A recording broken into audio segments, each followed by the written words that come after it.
Babae po ako at may kwento ako. Buntis ako. Postpartum depression ba itong matatawag? Kahit hindi pa ako nanganganak. Kasi itong mga nakaraang linggo, napapansin ko na para akong nababaliw. Nakatira ako sa bahay ng family ko.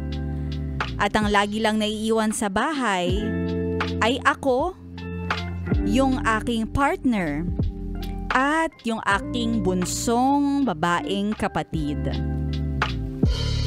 Maganda at maputi yung kapatid ko. At lagi lang siyang nakakuyukot shorts. Kuyukot shorts? Kahit na nandyan yung partner ko.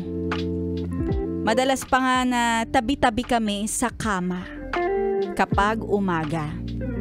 At walang pakundangang bumubukaka yung kapatid ko kahit nandun kami. Hindi na nahiya sa aking partner. Ako ang naiilang.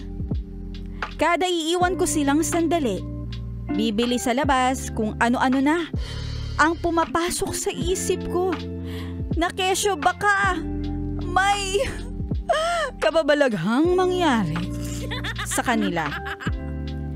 Lagi ko ring napagbubuhatan ng kamay ang partner ko kapag nag-uusap o nagkakatabi sila. Feeling ko ay may something. May something! Bata pa ang bunsong babaeng kapatid ko.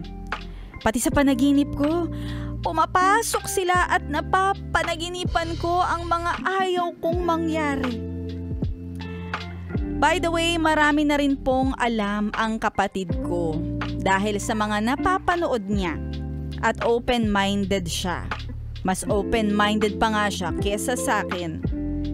May nakita rin kasi ako minsan na larawan,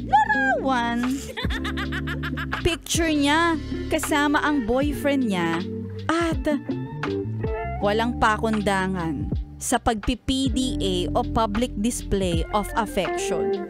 Picture nilang dalawa, nakadila. Okay lang naman yun. Tongue out. Minsan feeling ko sinasadya talaga ng kapatid ko na dumikit sa partner ko.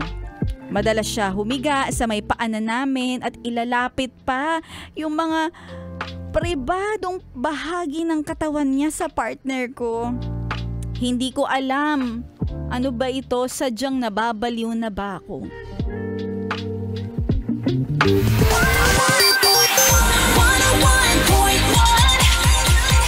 Yes, FM.